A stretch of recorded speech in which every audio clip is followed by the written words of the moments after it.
Right then, so I've just left that area there where it looks like that old cottage has been done up and had new stuff put on its roof. Does look different. Lovely open window there. How beautiful, how lucky some people are to have that sort of thing, you know. I mustn't moan, but I often thought I might have... Well, I did have a house. For 20 years I had a 4-bedroom house. It's just that I couldn't afford to carry it on, and it didn't have long to go, but I just couldn't hang on. I paid for it really, but anyway, I don't want to go on about that. Basically,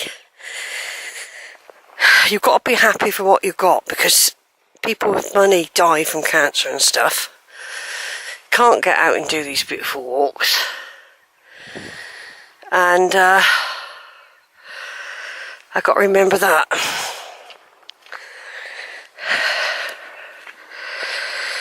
All I know, I'll be glad when this pressure goes from my abdomen. I haven't had it for a while, not really. But it's my own fault, because I had a trial without Prindapril. 6 weeks I wouldn't take it. And this is what's happened, so... This is how I was, why I had to have... a year ago, they put me on a pill, a little white pill, and it took all this pressure away. So basically I've gone, although I was doing alright, sort of, I know now that I can't do without it, or something similar, to be quite honest. I was hoping, because I felt so well, I kept thinking, my body's doing okay, it can't be just that little tiny white pill, it must be me, and I need to know if I'm okay. Well, it proves I'm not, that I can't do without it. So now I've got to suffer for at least a month. I'm hoping it will be less, to take the pressure off. Has vastly decreased my mobility. I haven't experienced this for like a good year. It's like you're being crushed. How I can explain it is right, the heart was, I had an angiogram, the arteries and all that are fine. What it is, it's like someone's got their, big strong man has got his arms around your rib cage and is not allowing you to breathe in a vice. That's how it's the only way I can describe it. So that even though you're breathing, you literally can't get any air in. Right, I'm just going to zoom in over there. Earlier today, I walked over to that lane over there. That one, there's two, but it's that one. To go through Lower Pitts Farm and up to Upper Pitts Farm. And I came from Priddy across these fields over there. A different route, because there's no cows. And now I'm coming back up this track that I discovered a couple of years ago.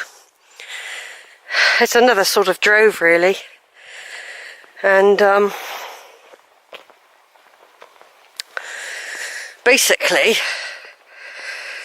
I'll be back in about half an hour to the car, I should imagine. And just along here, this is another,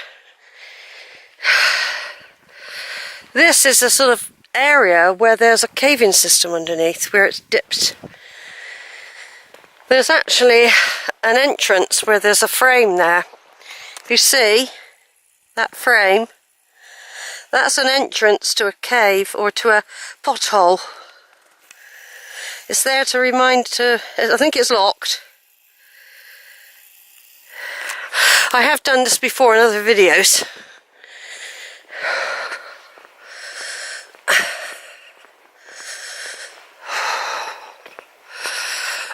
We'll just go over and have a look.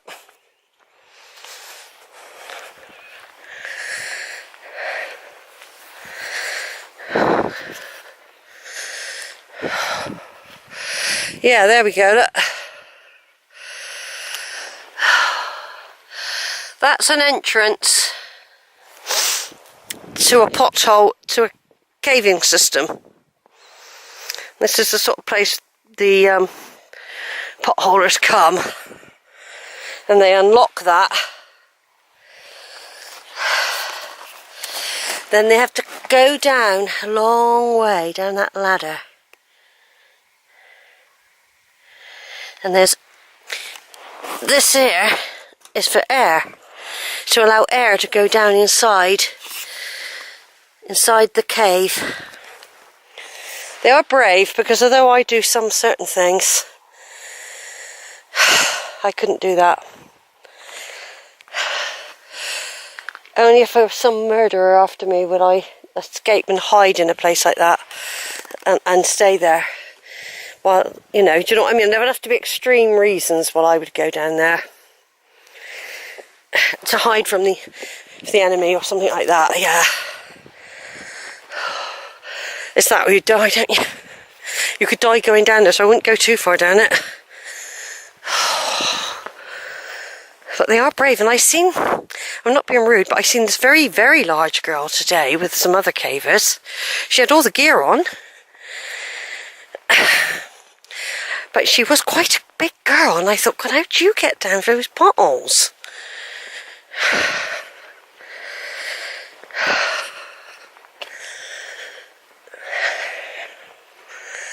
How do you get down there?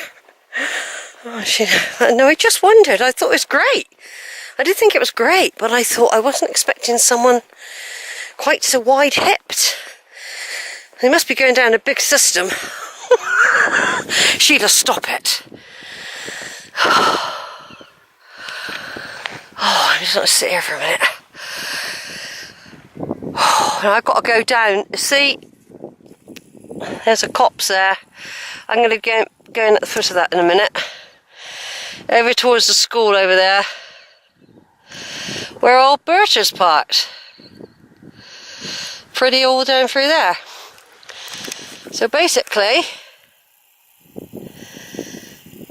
I walked across those fields near where those sheep were earlier, and down over that way, and then up over that hill, carried on through Upper Pitt's farm, over to Ebbor Gorge. I skirted a bit of it. That was the route I wanted to do, and went back up Drove,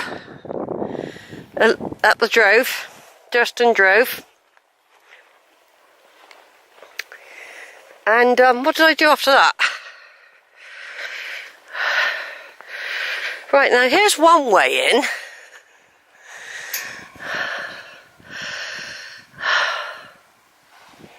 And all I've got to do is go through that gap there, walk over towards that way. But I got a feeling there might be another way in a bit further up, or even just round this corner. Save me having to climb over that gate.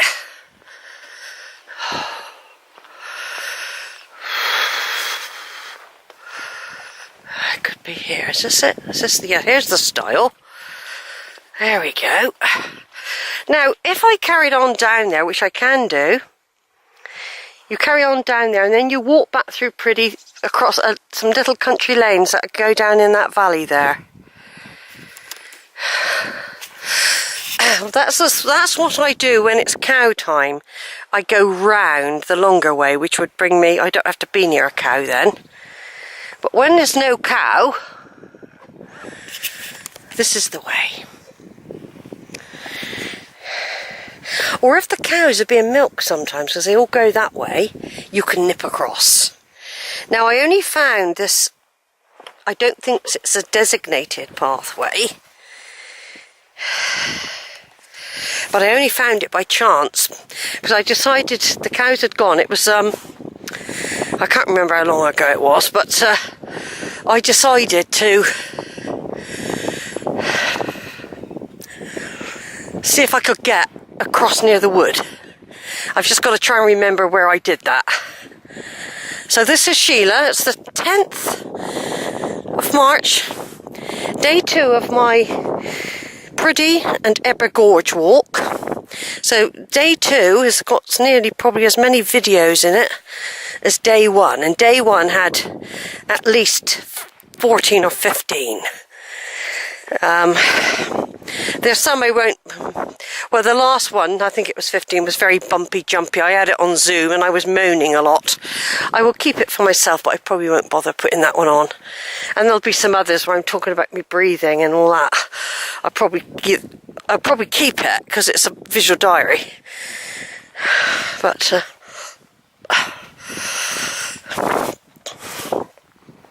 it's my own fault, you know. I'm walking and eating a packet of crisps earlier, and then you wonder why you've got indigestion.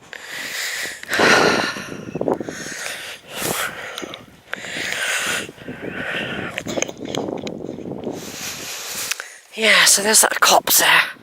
It's a landmark, isn't it? It's a reference point, that copse.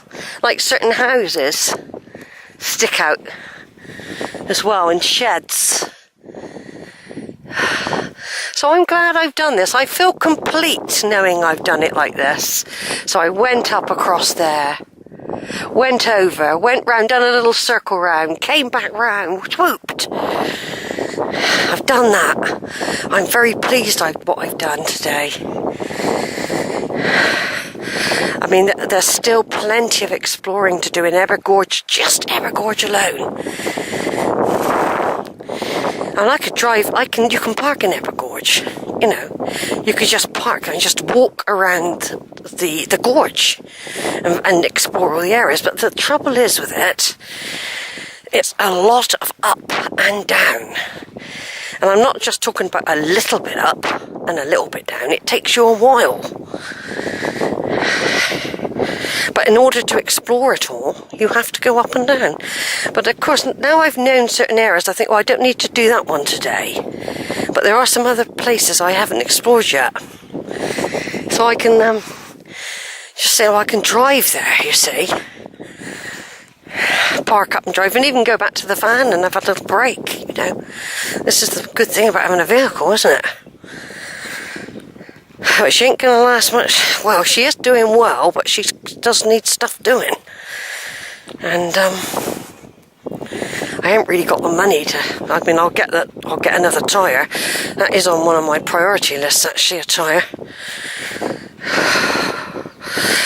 That's probably going to be next week.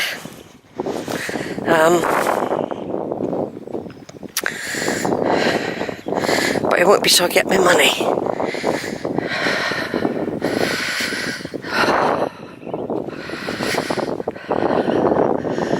Right, so these videos are longer because I've got the charger on. So it's being charged up as I go. It's not something you can probably listen to on an iPhone. These videos are big.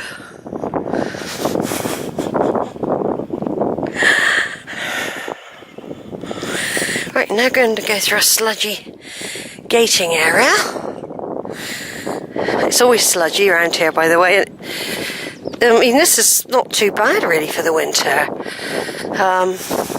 I've been over here before where all these marsh grasses are, and it's been really bad. And then when you get the cows in here as well, they really sludge it up. I think that's why they don't like letting them out. They can damage themselves or something. Right, I'm just showing you where I'm going, which is having to remember, I know I've got to head for there, and then there's like a little barbed wire fence that you just nip over. I mean, it might be repaired now, see? If not, you've got to go back over there, get in that field where you first started. But like I said, all this is cow. It's a shame really, there's some beautiful walks. And people will laugh and say, oh, nothing wrong with cows. Exactly what I used to say. You don't have to change your tune when you're chased, mate. And I still have braved it sometimes. When I haven't realised there's cows hidden around a corner, I've had to brave it.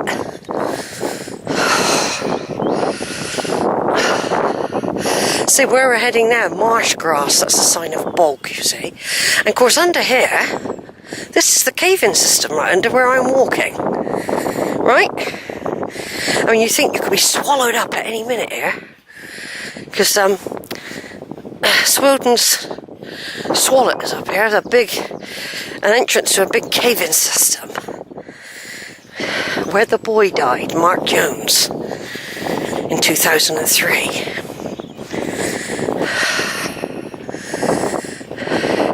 All I'm doing now is looking for the way, and I'm guessing, but this is what I did last time.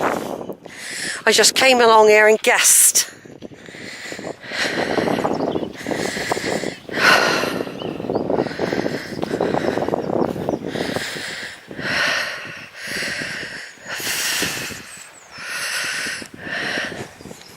Like I said, it might be repaired, see? But it was somewhere down along here. And I just nipped over. I mean, it might be more difficult to get over now, with it being winter. Of course, very spongy, this.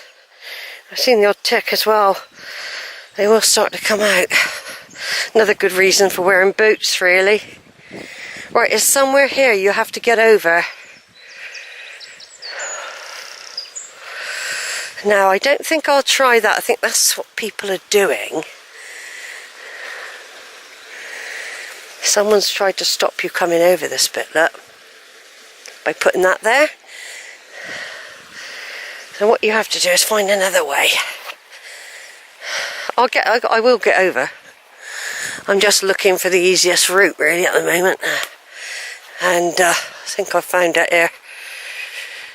Just climb over here, look.